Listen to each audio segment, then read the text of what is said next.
Assalamualaikum, apa khabar semua? Anda bersama saya Pasha Rahim dan hari ini bertemankan saya Shady. Salam Maulidur Rasul untuk anda yang mungkin hari ini bercuti. Selamat bercuti. Yang bertugas juga macam kami, selamat bertugas apapun yang anda lakukan ketika saat ini. Semoga segalanya berjalan dengan lancar.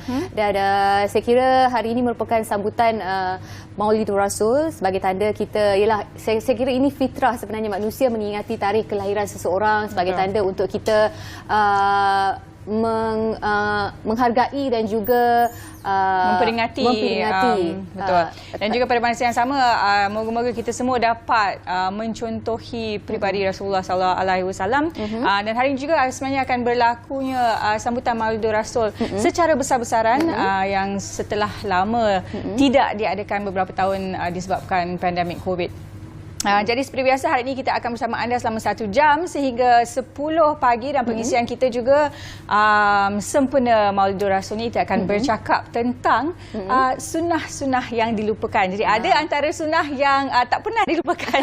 Chat. Jadi kita akan bincangkan sekejap saja lagi. Tapi sebelum itu Chat, apa jom kita semak perkongsian dulu dari portal bernama.com hari ini? Portal bernama.com hari ini banyak, tapi antara ringkasannya yang menarik, kemas akan tawan puncak Kinabalu. Jabatan Kemajuan Masyarakat Kemas akan mengibarkan bendera kejohanan Hari Potensi Kemas di puncak Gunung Kinabalu pada Jumaat ini 1 Oktober sebagai tanda promosi dan juga tujuan publicity lah, di mana ekspedisi yang diketuai Pengarah Kemas Selangor Muhammad Ali Hanafiah Abu Hassan bersama dengan 10 kaki tangan akan berlepas di lapangan terbang antarabangsa Kuala Lumpur Jumaat ini sebelum memulakan pendakian esok harinya dan dijangka tiba di puncak Gunung Kinabalu pada Ahad nanti.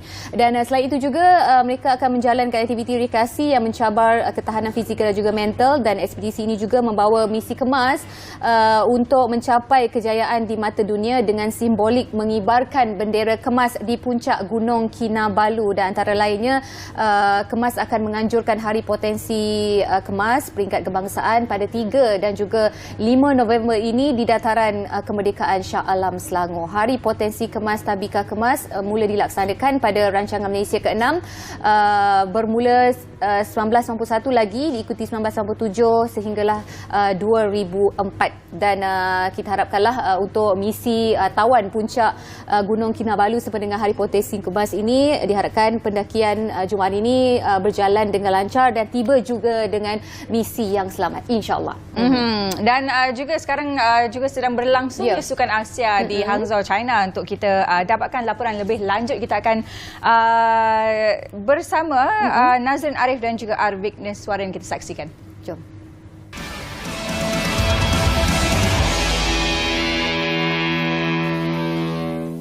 Terima kasih Wisma Bernama. Saya Witness Suara Rama bersama rakan setugas saya Nazrin Arif. Kami bersiaran dari Hangzhou. Okey, selepas penantian lama, kita akhirnya menuai emas pertama untuk kontingen Malaysia menerusi acara pelayaran apabila Nur Shazlin rangkul emas untuk acara Ilka 6 Wanita semalam.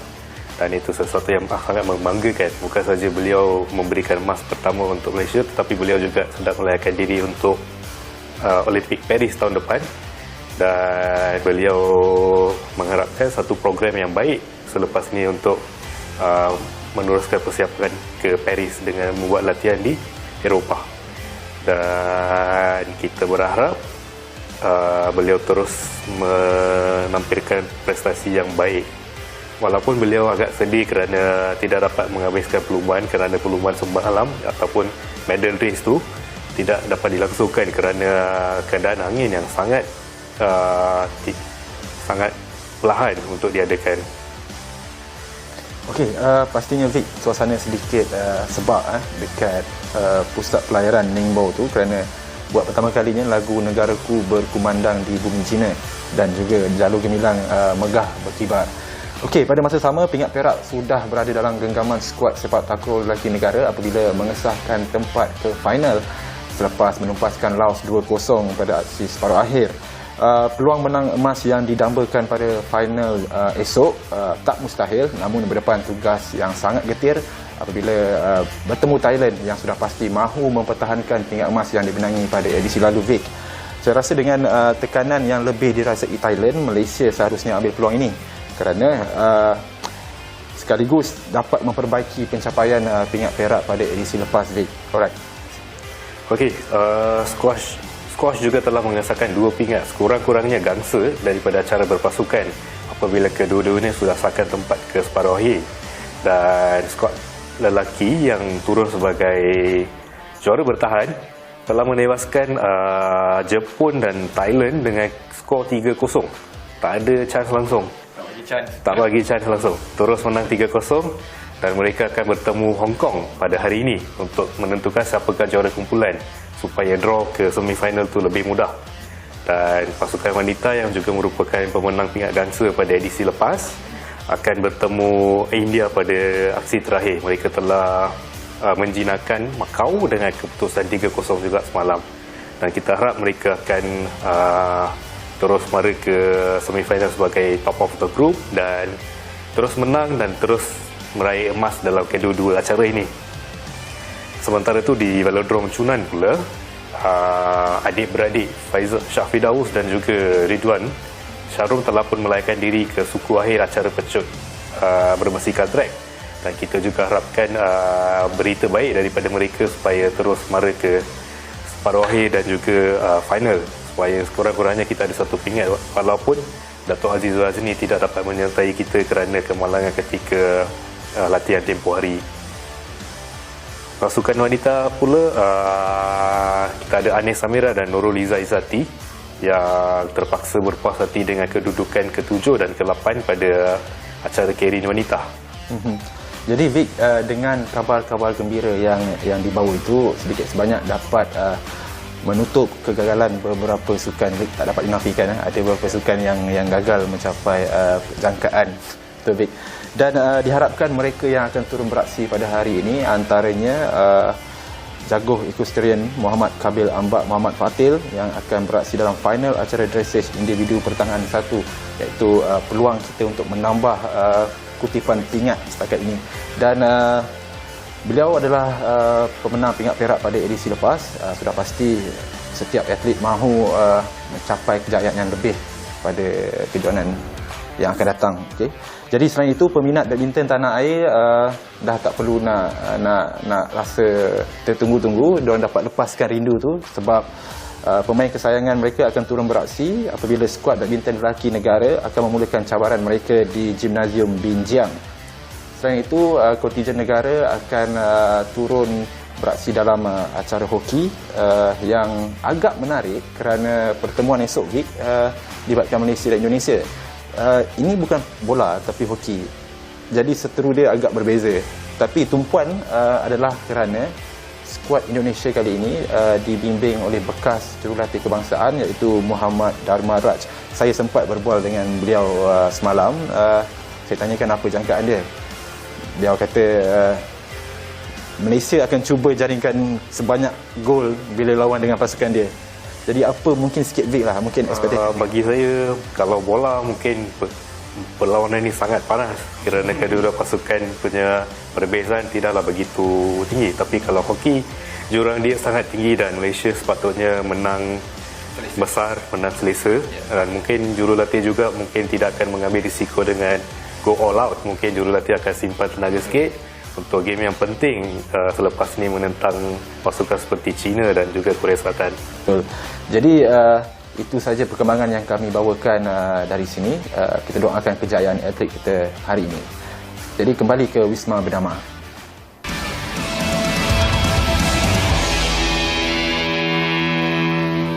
Baik, itu dia tadi sedikit laporan harian dari Hangzhou, China bersama dengan Nazrin Arif dan juga Vignes Waran.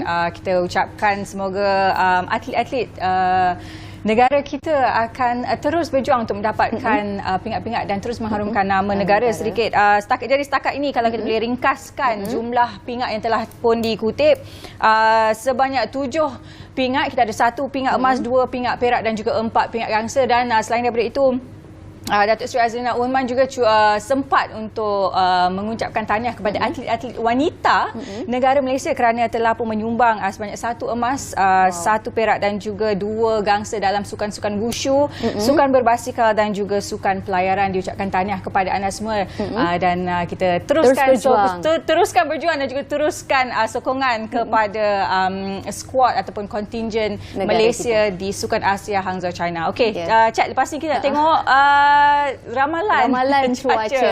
Juga kita langsung terus dari bilik berita. Teruskan.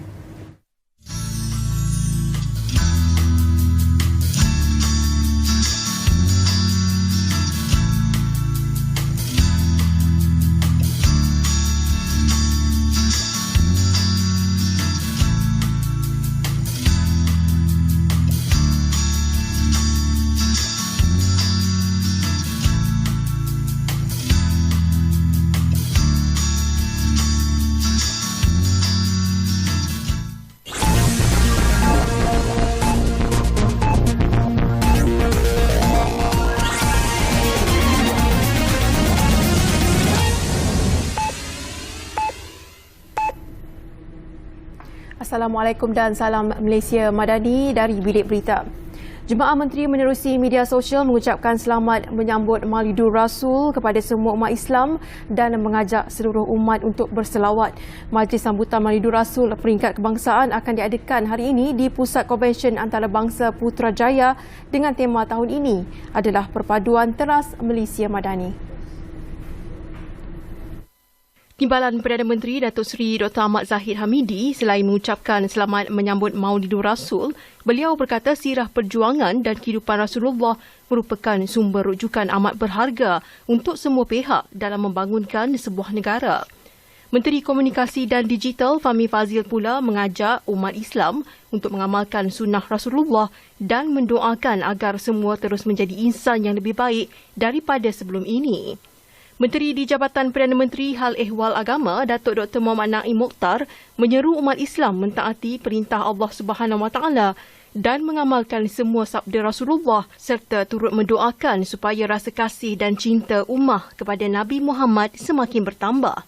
Bagi Menteri Pendidikan Fadlina Siddiq, beliau berkata, suri teladan yang ditonjolkan Nabi Muhammad SAW merupakan pedoman buat semua selaras pendekatan karamah insaniah yang mengangkat maruah dan harga diri melalui pembentukan adab, akhlak dan integriti. Membudayakan amalan berbahas atau berdebat secara beradab adalah satu keperluan buat golongan muda ketika ini. Menteri Komunikasi dan Digital Fahmi Fadzil berkata, ini penting kerana ia akan membantu anak muda melontarkan idea yang bernas dan jelas untuk pembangunan negara. Jadi saya lihat membudayakan amalan berbahas dengan cara yang beradab tapi dengan buah fikiran yang jitu, itu adalah satu keperluan untuk kita bukan hanya mempunyai golongan pelapis di kalangan anak-anak muda yang mampu melontarkan idea mereka dengan baik dan jelas, tapi sebagai kesinambungan kepada budaya demokrasi berparlimen dalam negara kita. Beliau berkata demikian selepas menyempurnakan Majlis Penyampaian Anugerah Asian British Parliamentary Debating Championship ABP 2023 di Ibu Negara malam tadi. Di Malaysia, terdapat beberapa platform untuk golongan anak muda melontarkan idea dengan hujah bernas berhubung pembangunan negara, antaranya menerusi Parlimen Belia Malaysia dan Pidato Perpaduan. PLAS Malaysia berhad komited membantu memupuk kecermelangan dan pembangunan 520 rakan-rakan niaga di kawasan rehat dan rawat ataupun RNR dalam meningkatkan tahap perkhidmatan kepada pengguna lebuh raya. Pengarah urusan PLAS Datuk Nik Irina Nik Jaafar berkata, langkah itu termasuk menyediakan pelbagai program seperti program insentif rakan niaga yang meliputi bimbingan, latihan, kursus dan seminar dalam meningkatkan kecermelangan operasi, pengalaman pengguna dan menjana pendapatan. Sebahagian besar daripada mereka adalah penduduk komuniti sekitar Lebuh Raya Kendalian Plus yang diberi peluang untuk berniaga dan mengusahakan gerai-gerai makanan, minuman, kraftangan dan sebagainya. Saya melatih ke semua 520 rakan niaga dalam program BPIP ini. Pelbagai program itu diadakan, di antaranya model latihan untuk meningkatkan teknik pengendalian makanan yang lebih baik, pendedahan meluas berkaitan bidang keusahawanan, penyediaan dan keselamatan makanan, pengurusan kewangan dan kredit, pemasaran produk serta meningkatkan perkhidmatan khidmat pelanggan melalui mekanisme yang lebih strategik bagi memenuhi keperluan dan kehendak pengguna-pengguna lebuh kita. Sementara itu, Ketua Setiausaha Kementerian Kerja Raya, Datuk Seri Hasnul Zamzam Ahmad berkata, Kementerian amat menghargai dan menyokong usaha serta pendekatan diambil pihak PLUS dalam meningkatkan mutu perkhidmatan dengan memodernisasikan lebuh raya demi keselesaan pengguna.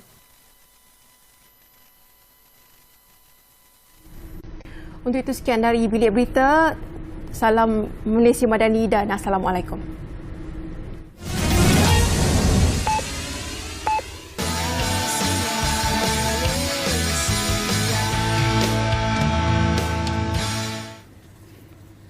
Ya, bersua kembali di Apa Khabar Malaysia. Baik, kita akan bercakap tentang satu program pendidikan teknikal dan juga latihan vocational TVET, di mana seperti yang kita sedia maklum pihak kerajaan juga menggalakkan golongan muda khususnya untuk menyertai TVET dalam usaha untuk mendapatkan ataupun kata melahirkan. Kita memerlukan tenaga kerja yang bertepatan untuk industri yang semakin membangun. Untuk bercakap tentang memperkasakan personal industri TVET pembinaan, tentunya orang yang paling tepat kita panggillah di studio pada hari ini. Silakan Pasha.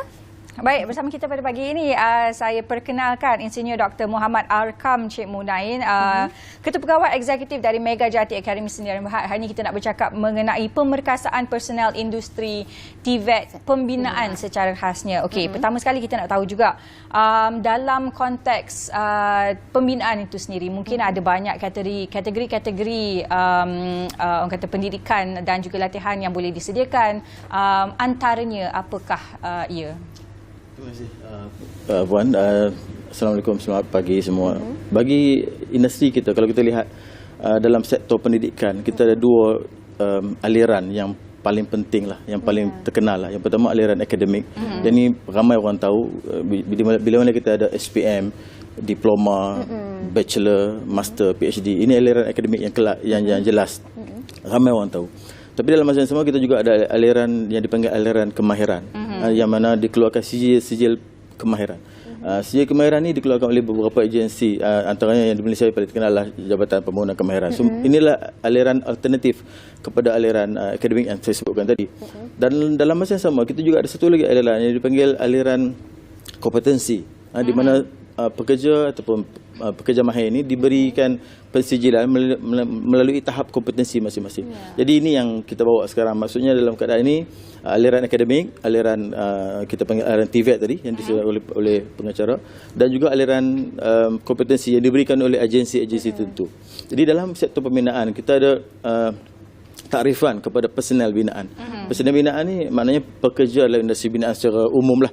Semua pekerja daripada pekerja tapak sampailah ke pejabat. Dan industri pembinaan juga industri yang tak pernah berhenti. Kuala Lumpur sendiri pun tak pernah berhenti pembinaan sampai sekarang dan telah berpuluh-puluh tahun. Jadi program TVET kompetensi kepada personal binaan ini menjadi satu fokus lah kepada pihak kita dan menjadi penting pada zaman sekarang.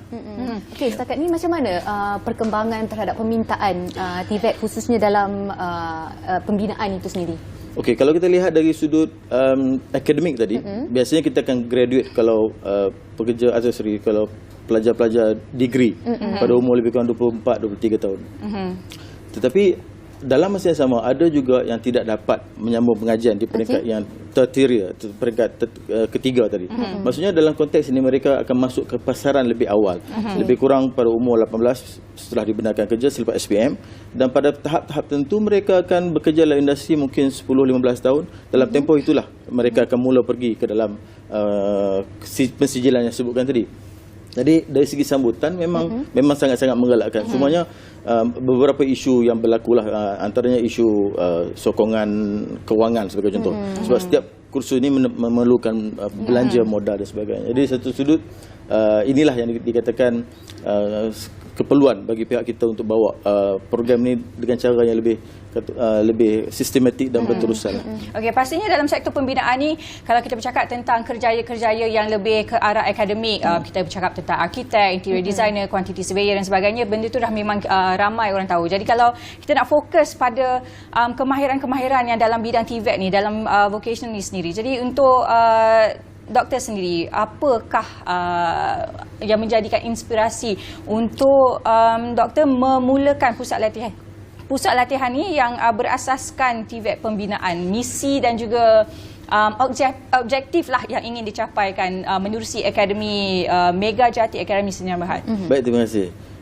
Seperti saya sebutkan tadi, bagi mereka yang telah berada dalam aliran perdana yang saya sebut, aliran kita panggil mainstream, macam Puan sebutkan tadi, QS, arkitek, engineer, semua ni, mereka sampai peringkat mereka akan lahir melalui universiti. Betul.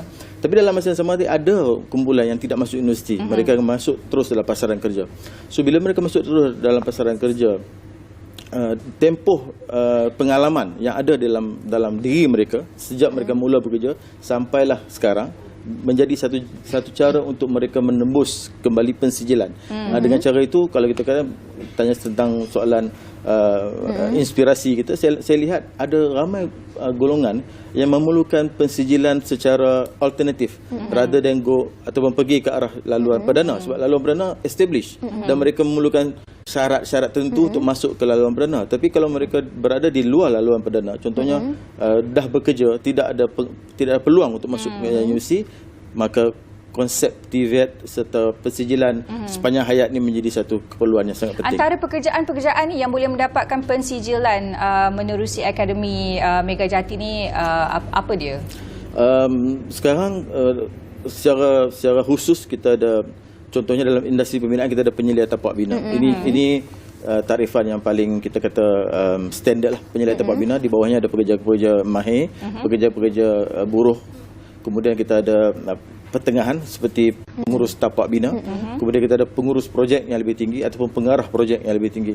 Jadi keseluruhan kita punya members ini ataupun kita punya personal binaan ini memang berada dalam industri, dan inilah peluang yang boleh dicapai oleh setiap kita punya personal binaan. Dan dalam pembinaan juga dia bukan saja melibatkan kerja-kerja bangunan, ada juga kerja mechanical, kerja electrical. Mechanical electrical juga ada banyak, contohnya aircon, firefighting, lift services, water services, sanitary plumbing dan sebagainya. Termasuk juga electrical, kita ada wireman, kita ada chargeman, kita ada yang buat teknologi dan sebagainya. Jadi peluang sangat besar bila saya kata satu industri yang tidak pernah tutup daripada kita mula dulu sampailah sekarang adalah pembinaan, masih lagi berlangsung. Sekeliling kita masih berlaku. Jadi peluang ini sangat luas lah. Jadi aspek penawaran kerja dalam bidang ini sangat-sangat luas. Baik, untuk menarik minat mereka untuk menyertai khususnya TVET dalam bidang pembinaan ini di Mega Jati Akademi ini, apa uniknya di Akademi Mega Jati ini berbanding khusus kejuruteraan di luar sana? Baik, pertama sekali kita mensasarkan golongan yang sudah bekerja. Maknanya kalau belia tadi saya sebut umur 16, 17, mereka ada agensi kerajaan seperti IKBN, ILPA, IKM dan sebagainya yang dinamakan sebagai ILKA, Institut Latihan Kemahiran Awam. Yang ini memang sangat popular. Tapi bagi mereka yang mungkin tidak dapat masuk ke dalam industri tadi, ke dalam sistem akademik, kemudian mereka pergi terus bekerja, kita buka satu ruang untuk mendapatkan pensijilan melalui program-program yang kita tawarkan. Dan program kita semuanya adalah bersifat online, 100% melalui learning management system. Maknanya tidak perlu hadir ke kelas sebab kita tahu mereka semua sedang bekerja. Betul. Okey, kita nak tahu juga pentingnya untuk mendapatkan pensijilan ni, seperti yang doktor sebutkan tadi, ramai antara pekerja-pekerja yang dah bertahun-tahun terlibat dalam sektor ni. Mungkin mereka rasa tak ada keperluan sebab saya dah berpuluh-puluh tahun dah kerja. Buat apa saya nak dapatkan sijil tu? Mungkin boleh terangkan pentingnya untuk mendapatkan pensijilan. Betul, soalan yang relevan. Sebab apa? Memang betul, kalau kita dah bekerja kita mungkin rasa macam selesa dah, dah ada pendapatan dan sebagainya kan. Tapi kita kena ingat satu aspek penting adalah memajukan diri. Dan pemajuan diri itu perlu dibuktikan. Kalau kita boleh, mungkin kita ada pengalaman 10, 20, mungkin 30 tahun dalam bidang pembinaan sebagai contoh. Saya ada pengalaman 30 tahun dalam bidang pembinaan. Sejak bila? Sejak tahun sekian-sekian. Ada sijil. Ada sijil. Saya minta maaf, sijil saya tak ada lah. Tapi pengalaman saya ada. So macam mana nak membuktikan yang kita berketerampilan ataupun kita berkompeten dalam suatu benda kalau kita tidak mempunyai sijil. Jadi sijil ni satu tanda lah. Bukan kata orang ada sijil itu semestinya pandai dan sebagainya, tapi tanda yang kita dah melepasi satu tahap penilaian dan pengakreditasian supaya orang dapat melihat kita sebagai orang yang telah pun mendapat persijilan. Okey, permintaan biasanya kalau kita tahu kerja-kerja kejuruteraan ni khususnya pembinaan banyak dimonopoli oleh golongan lelaki, tapi setakat ini di Megajati bagaimana permintaan? Ada tak wanita ataupun bagaimana sebaliknya? Memang ada wanita juga yang terlibat sebab dalam pembinaan tak semuanya bersifat hard skill yang kasar, simen, konkret dan sebagainya. Ada yang bersifat soft skill macam komputer. Kita ada design, kita ada CAD, computer aided design, kita ada juga simulation, dan kita ada juga kerja yang berkaitan dengan planning, banyak menggunakan software dan sebagainya. Jadi ada kelebihan tertentu lah bagi pihak lelaki dan juga perempuan bila masuk dalam bidang pembinaan ini. Jadi saya lihat bilangannya memang betul, relatively kurang, dalam 10 ke 50% sajalah. Tapi kalau kita boleh lihat yang dipaparkan di skrin sekarang ni adalah majlis convocation yang ada juga.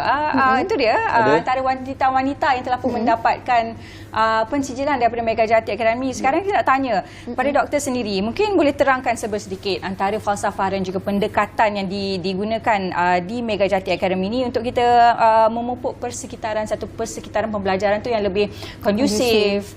Sebab ialah pelajar-pelajar pun adalah pelajar-pelajar yang dikira kategori senior. Kadang-kadang mereka ada inilah ego mereka sendiri kan. Saya dah berpengalaman sekian-sekian tahun, I know better than you. So macam mana dalam Megajati Academy tu? Betul, itu memang berlaku. Bila kita lihat sebahagian peserta kita bila datang, kita ada peserta yang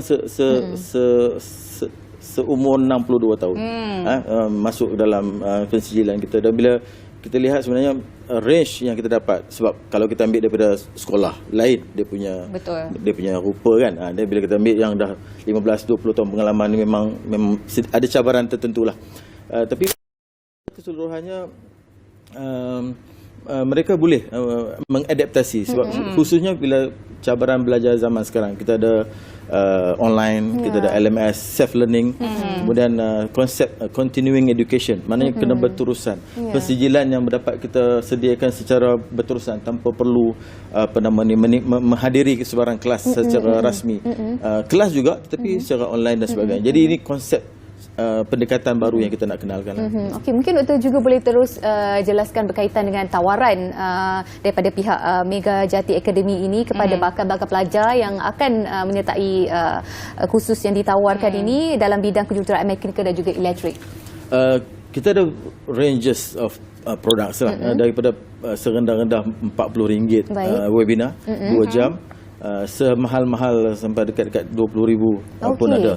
Jadi range ini ada dalam website kami lah, megajatiacademy.com, dan dekat di situ sebenarnya apa yang kita nak kena ambil tahu adalah keperluan personel tu sendiri, apa bidang yang dia sedang bekerja dan bagaimana dia nak mendapatkan persijilan yang berkenaan dengan pengalaman kerja dia.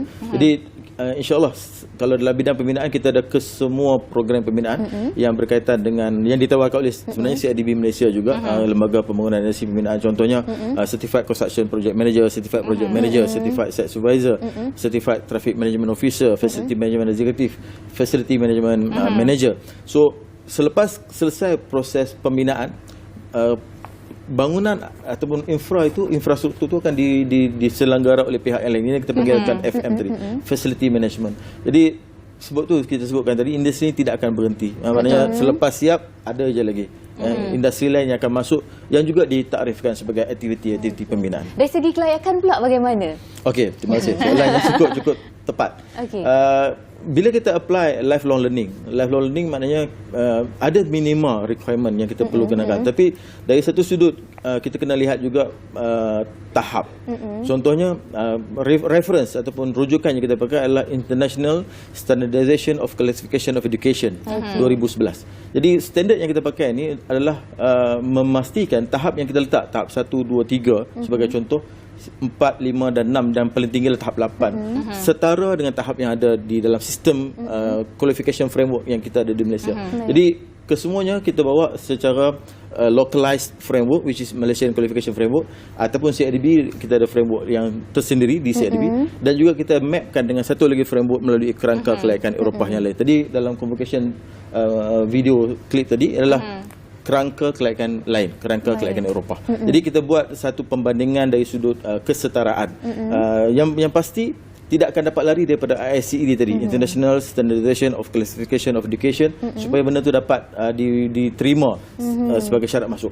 Jadi bila kita katakan syarat masuk, untuk mendapatkan syarat masuk yang ke tahap 4 sebagai contoh, kita perlukan minimal tahap 3. Jadi adalah sebahagian detailing untuk memperincikan apa itu tahap 3. Tahap 3 in general di Malaysia hanya SPM.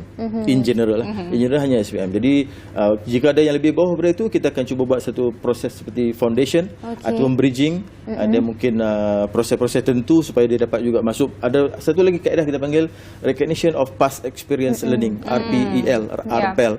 Ini juga adalah pendekatan yang sangat popular melalui kaedah pembelajaran sepanjang hayat. Tidak semestinya kita melihat framework yang tadi saya sebut mainstream. Sebenarnya ada banyak lagi framework yang kita boleh buat reference yang juga dipakai seluruh dunia. Ya, so sebenarnya yang penting itulah bila kita bercakap tentang lifelong learning ni ialah continuous upskilling lah dalam pekerjaan-pekerjaan pembinaan. Okey, akhir sekali sedikit kata-kata daripada doktor, harapan mungkin dan juga nak menyeru orang di luar sana untuk mendapatkan persijilan terutamanya dalam sektor pembinaan ni. Terima kasih. Kita lihat industri yang tidak berhenti. Maksudnya sentiasa je orang keluar dan masuk dan keluar lah. Generasi baru akan masuk, generasi yang lama akan meninggalkan industri. Dalam konteks ini saya melihat keperluan untuk kita sentiasa memastikan, tadi Puan sebut upskill, reskill, certification, articulation, progression dalam bidang-bidang berkaitan dengan kerjaya kita. Tak kisahlah kerjaya apa pun. Tajuk hari ini pembinaan, tapi tajuk lain pun serupa je. Kalau kita lihat progression, articulation untuk satu-satu industri itu perlu untuk memajukan diri kita lah. Sebab berkadar terus dengan pengalaman yang kita ada. Kalau pengalaman kita 10 tahun tetapi tak dapat dibuktikan dengan sijil, ini satu kerugian kepada kita dan juga mungkin kepada industri. Sebab industri secara keseluruhan akan melihat seeing is believing. Dia nampak sijil sesuatu ada dekat dia lah. Kalau contoh saya ada sijil tertentu, dia mesti ada skill tertentu. That skill set datang dengan sijil. Hopefully apa yang dapat kita hebahkan untuk semua pemain industri pembinaan, sama ada tak kisah di peringkat yang mana, untuk dapatkan persijilan-persijilan yang ditawarkan melalui kami lah, Megatik ini salah satunya, dan juga mana-mana persijilan yang adalah. Sebab di pihak kami kita lihat industri ini perlu dikembangkan dengan cara yang bukan saja mainstream, ada cara-cara yang kita anggap sebagai alternatif untuk mendapatkan persijilan bagi semua pemain industri pembinaan kita. Betul. Yang penting kita dapatkan dapat menghasilkan tenaga kerja yang lebih berkaliber di masa hadapan demi orang kata pembangunan negara juga. Pembangunan negara yang tidak pernah berhenti. Ya, betul. Mungkin ini juga satu peluang untuk anda yang tercari-cari, ialah kita susah nak dapatkan khususnya daripada sektor pembinaan itu sendiri kan, untuk platform TVET itu. Jadi inilah masanya. Betul. Dan untuk informasi yang lebih boleh dapat ke laman web Megajati megajatiacademy.com. Okey, baik. Kita ucapkan terima kasih kepada MC-nya Dr. Muhammad Arkam, Cik Munaim kerana sudi bersama kita untuk bercakap sedikit tentang industri TVET pembinaan. Baik, kita akan berhenti berehat untuk seketika dan kembali selepas ini kita akan bercakap tentang sunnah yang dilupakan.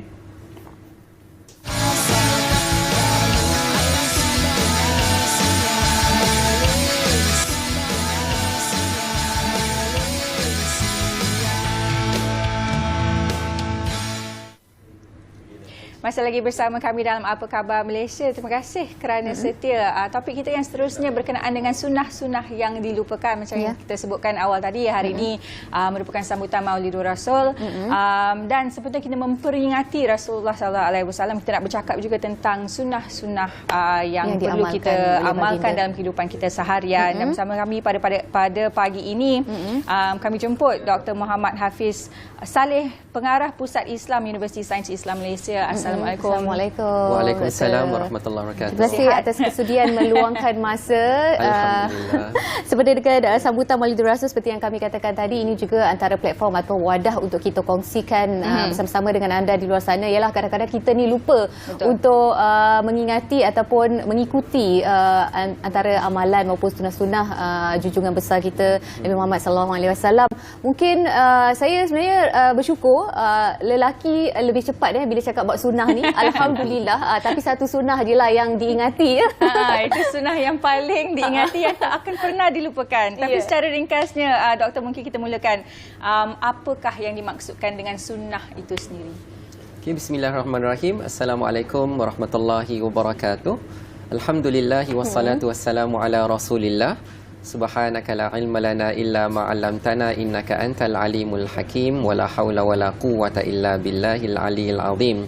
Baik, alhamdulillah, pertama sekali kita panjatkan kesyukuran kepada Allah Subhanahu wa taala kerana pada hari ini merupakan hari di mana kita sesama umat muslimin menyambut hari Maulidur Rasul, hari kelahiran Rasulullah sallallahu alaihi wasallam, dan bertepatan dengan topik yang kita bicarakan iaitu tentang sunnah baginda sallallahu alaihi wasallam.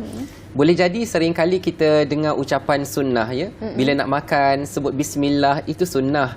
Bila kita nak makan dengan tangan kanan, itu sunnah. Jadi apa yang dimaksudkan dengan sunnah tu? Jadi para ulama hadis menyebutkan bahawa sunnah itu merupakan sesuatu yang disandarkan kepada Rasulullah sallallahu alaihi wasallam. Maksudnya perkara itulah perkara yang diucapkan oleh baginda, ditunjukkan oleh baginda, dan sifat-sifat yang ada pada diri baginda sallallahu alaihi wasallam, itulah dia merupakan sunnah. Dan sunnah ni merupakan satu perkara yang sangat-sangat besar kerana dalam kehidupan kita ni kita memang kena belajar tentang sunnah kerana itu merupakan salah satu cara kehidupan kita yang telah diajarkan oleh baginda sallallahu alaihi wasallam. Jadi sebab itu kita mesti belajar dan kita amalkan sunnah-sunnah itu dalam kehidupan kita, insya-Allah. Insya-Allah. Okey, ada berapa sebenarnya kategori sunnah ni? Sebab saya ada terbaca dan sikit buat kajian dan juga pembacaan, banyak juga ada yang ada 7, ada 8, ada 10, ada 40, ada 1000 pun dia. Masya-Allah. Di mana? Okey, baik. Masya-Allah. Satu soalan yang menarik bila mana kita dah cerita tentang sunnah dan dah tentulah kita nak mengamalkannya. Jadi sebahagian para ulama kalau ceritakan tentang sunnah secara terperinci itu memang sangat banyak. Tetapi kalaulah kita lihat dalam kategori yang disebutkan oleh para ulama, boleh kita bahagikan kepada 4. Daripada yang banyak-banyak tu dia terhimpun kepada 4. Iaitu yang pertama merupakan sunnah qauliyah. Apa yang disebutkan oleh baginda sallallahu alaihi wasallam. Ada sunnah fi'liyah, apa yang dilakukan, yang ditunjukkan oleh baginda sallallahu alaihi wasallam, bagaimana Rasulullah SAW berjalan kan, bagaimana Rasulullah SAW tidur. Jadi perbuatan tu pun merupakan salah satu kategori sunnah. Kemudian ada dinamakan sebagai sunnah taqririyah, yang baginda sallallahu alaihi wasallam nampak para sahabat lakukan sesuatu lalu baginda bersetuju saja. Maksudnya perkara tu boleh. Dan yang keempat disebutkan bahawa sunnah sifat yang ada pada akhlak Rasulullah sallallahu alaihi wasallam. Jadi kalau kita gabungkan, maksudnya dalam kehidupan kita ni sebaik-baiknya apa yang kita cakap sama macam Rasulullah SAW cakapkan. Apa yang kita buat sama dengan apa yang Rasulullah SAW buatkan. Begitulah juga dengan akhlak. Macam mana akhlak Rasulullah SAW seharusnya ada dalam diri kita juga. Jadi itulah di antara kategori-kategori sunnah yang harus kita pelajari dan juga yang harus kita laksanakan dalam kehidupan kita, insya-Allah. Okey, baik. Kita berbalik kepada topik kita kan. Tajuk kita pada hari ini, sunnah yang dilupakan. Jadi mungkin doktor boleh terangkan serba sedikit apakah antara contoh-contoh sunnah-sunnah Nabi yang kita makin lupa ataupun mungkin kadang-kadang kita terlepas pandang yang perlu kita amalkan. Oh, Masya Allah, kan soalan menarik sekali.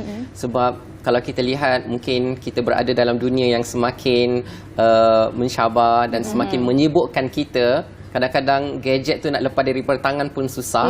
Jadi kadang-kadang itu merupakan salah satu punca lah di mana sunnah-sunnah tersebut dilupakan.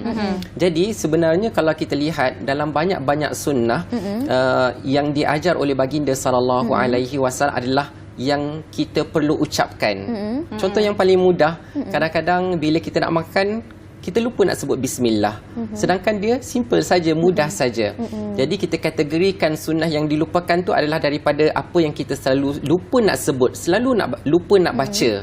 Begitulah juga disebutkan dalam sebuah hadis, sesungguhnya Allah Subhanahu Wa Taala betul-betul redha kepada seorang hamba-Nya apabila dia makan sesuatu dia sebut alhamdulillah, dia minum sesuatu dia sebut alhamdulillah. Tapi kadang-kadang yang berlaku pada kita adalah apabila kita dah kenyang sangat, dah sedawa, baru nak sebut alhamdulillah. Sedangkan kalau kita macam minum air teh satu gelas ke, tak mungkinlah kita boleh sedawa kan, dia sebab sikit sangat. Ataupun makan satu kari pap, kita nak sebut alhamdulillah, nak tunggu kita sedawa. Tapi tak perlu tunggu sedawa, kita sebut alhamdulillah.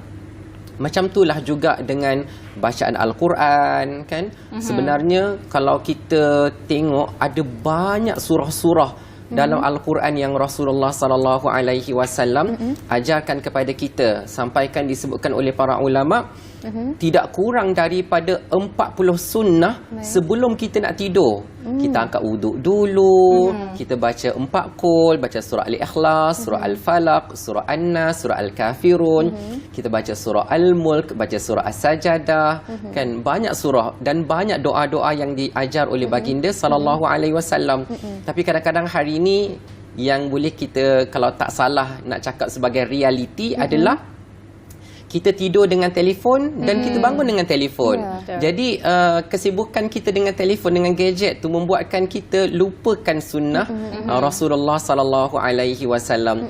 Apatah lagi sebenarnya sunnah-sunnah tu dia sangat-sangat besar kelebihannya. Sebab pernah Rasulullah sallallahu alaihi wasallam bersabda, wahai manusia, berilah salam. Selalu bagi salam, jumpa orang bagi salam, assalamualaikum. Bahkan dalam satu hadis yang lain ketika baginda ditanya, ya Rasulullah, apakah amalan dalam Islam yang paling bagus, yang sangat baik? Kata baginda sallallahu alaihi wasallam, kamu bagi salam dan kamu bagi makan kepada orang yang kamu kenal dan orang yang kamu tak kenal. Jadi yang pertama sekali selalu bagi salam. Kemudian yang kedua, selalu bagi makan, belanja orang makan kan, ataupun hantar makan kepada orang-orang yang susah, orang-orang miskin, anak-anak yatim. Kemudian yang ketiga adalah hubungkan tali silaturahim. Kalau macam hari-hari yang kita ada cuti, kita buat gathering, kumpul sama-sama keluarga. Dan yang keempat adalah kamu mendirikan solat pada waktu malam dikala orang lain sedang tidur. Maka dengan sunnah-sunnah ini kamu akan masuk ke dalam syurga Allah Subhanahu Wa Taala dengan selamat, dengan sejahtera, insya-Allah. Jadi perkara-perkara yang kecil macam ni kadang-kadang kita kena belajar dan kita cuba adapt dalam kehidupan kita lah. Sebab ada dalam sebuah hadis tentang para wanita ni di mana Allah nak bagi kemudahan mereka masuk ke dalam syurga Allah Subhanahu Wa Taala, sehingga baginda sallallahu alaihi wasallam bersabda, apabila seorang wanita tu dia jaga solat fardu 5 waktu, kemudian dia berpuasa di dalam bulan Ramadan, kemudian dia menjaga kehormatan diri dia dan dia taat kepada suaminya, maka pada hari akhirat nanti akan dikatakan kepada wanita-wanita ini, masuklah kamu ke dalam syurga Allah melalui mana-mana pintu syurga yang kamu mahu. Jadi kalau kita tengok sunnah ni ada banyak sangat, tapi dilupakan, ditinggalkan, itu sayang sekali. Jadi kalaulah kita boleh hidupkan, kita belajar dan kita amalkan, masya-Allah, amalan-amalan itu akan memudahkan perjalanan kita ke syurga Allah Subhanahu Wa Taala. Baik, kita akan bercakap lagi dengan lebih terperinci berkaitan dengan sunnah-sunnah yang dilupakan ini bersama dengan tetamu kita Dr. Muhammad Hafiz. Tapi kita nak berhenti rehat seketika, jangan ke mana-mana, kembali selepas ini.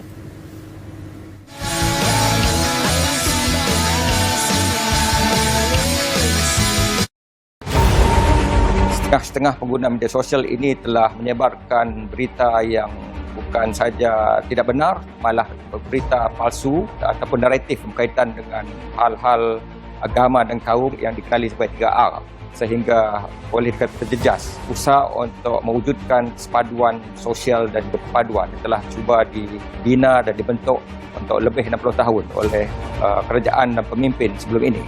Kita harus melentur buluh dari rebung lagi. Maksudnya ibu bapa, guru-guru, malah rakan-rakan di sekolah dapat main peranan. Sebab itu saya amat percaya bahawa pendidikan merupakan alat dan wadah yang paling penting dan efektif untuk memupuk perasaan perpaduan dan toleransi di kalangan rakyat. Kehidupan kita harus kita raikan bersama, kerana hanya dengan itu saja saya percaya kita dapat terus maju dari segi perpaduan, kesepaduan sosial, dari segi integrasi nasional, dan akhirnya kita dapat berdiri sama tinggi sebagai sebuah negara madani.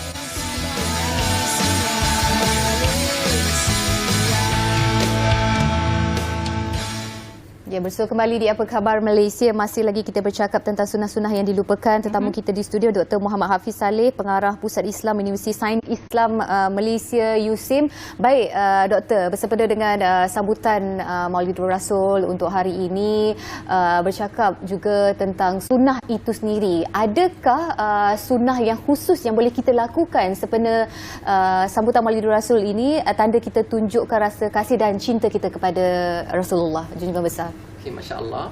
Baik, bersempena dengan sambutan Maulidur Rasul, di antara sunnah-sunnah yang harus kita lakukan, yang pertama sekali adalah memperbanyakkan berselawat ke atas baginda sallallahu alaihi wasallam. Kerana terdapat banyak hadis yang menceritakan tentang keutamaan berselawat ke atas baginda sallallahu alaihi wasallam.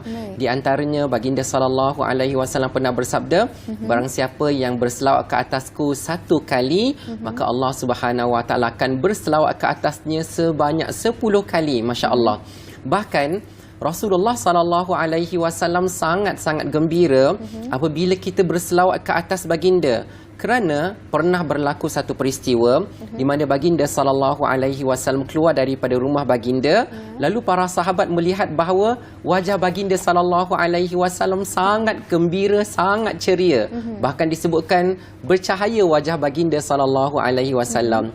Lalu mereka pun bertanya, "Ya Rasulullah, kami dapati wajah kamu sangat ceria dan bercahaya." Lalu kata baginda sallallahu alaihi wasallam, sudah pasti.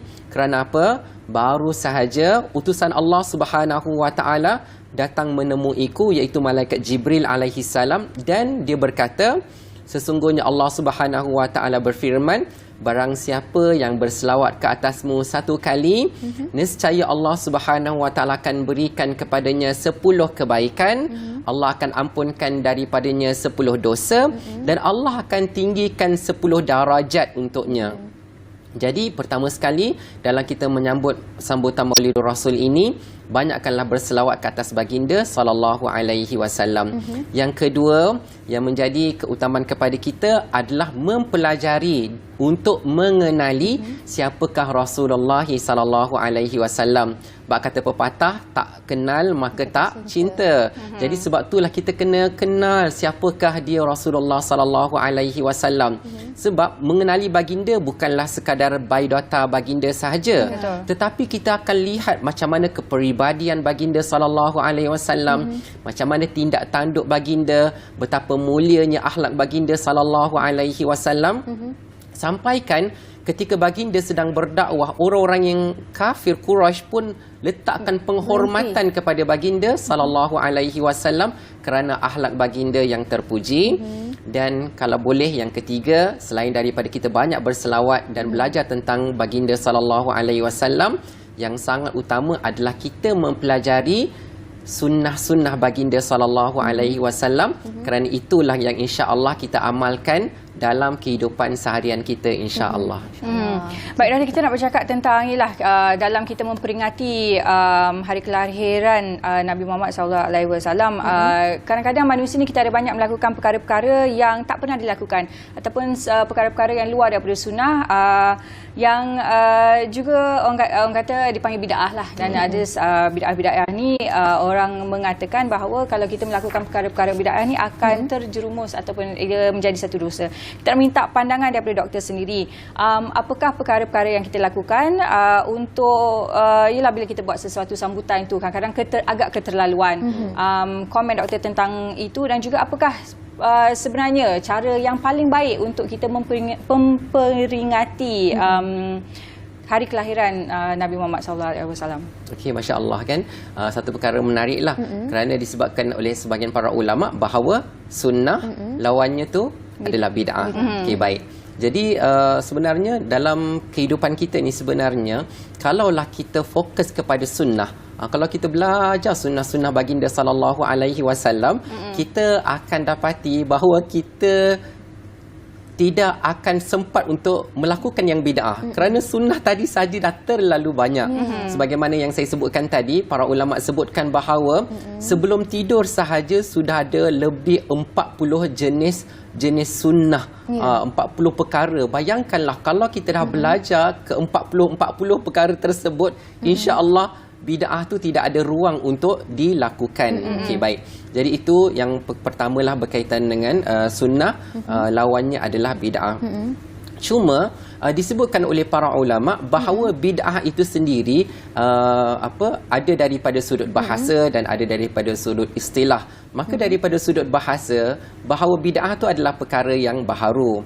Dan kalau kita lihat, mungkin ada yang merujuk bid'ah itu kepada perbuatan-perbuatan yang pernah dilakukan oleh para sahabat radhiyallahu anhum. Contohnya kalau kita lihat bid'ah yang berlaku pada zaman Sayyidina Abu Bakar As-Siddiq, iaitu pengumpulan Al-Quran, sedangkan ia tak berlaku pada zaman Nabi Muhammad sallallahu alaihi wasallam.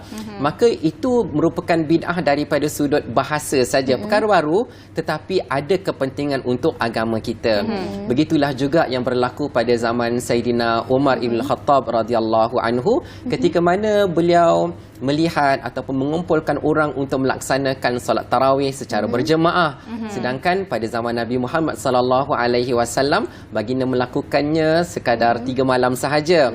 Dan selepas itu baginda tidak melakukannya kerana baginda bimbang sekiranya baginda melakukan secara konsisten, secara berterusan, maka ia akan seolah-olah kelihatan wajib dan mungkin akan memberatkan umat baginda sallallahu alaihi wasallam. Jadi ketika mana Sayyidina Umar melihat perkara ini merupakan satu bid'ah yang baik, maka itu merupakan istilah yang digunakan dalam bahasa, itu perkara yang bagus, pernah dilakukan oleh baginda sallallahu alaihi wasallam, kemudian dihentikan, kemudian dihidupkan semula. Jadi ada bid'ah-bid'ah yang kalau kita lihat daripada sudut bahasa tidak ada masalah untuk kita lakukan selagi mana sandarannya pernah dilakukan oleh baginda sallallahu alaihi wasallam. Adapun bid'ah yang dicela itu adalah perkara yang baginda tak pernah melakukannya dan ia bertentangan dengan syarat. Ia bertentangan dengan syariat kita.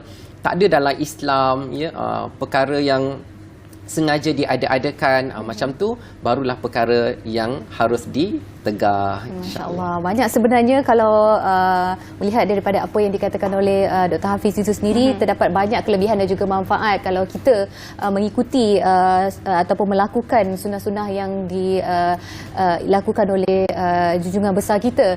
Tapi sebenarnya untuk konsisten dan juga istiqamah orang kata dalam melakukan ataupun mengamalkan sunnah Nabi ini, orang kata mula-mula happy, seronok, tapi lama-kelamaan mulalah malas datangnya. Bagaimana untuk kita istiqamah ni, doktor? Okey, Masya Allah, satu soalan yang sangat menarik sebab dekat situ kita dapati ada kesungguhan untuk kita mencintai sunnah baginda sallallahu alaihi wasallam. Jadi untuk kita konsisten dengan sunnah baginda, saya boleh katakan yang pertama, bila mana kita nak melakukan satu-satu sunnah tu mesti ikhlas kerana Allah Subhanahu Wa Taala. Memang nak buat kerana Allah, bukan sebab orang lain, bukan sebab popular.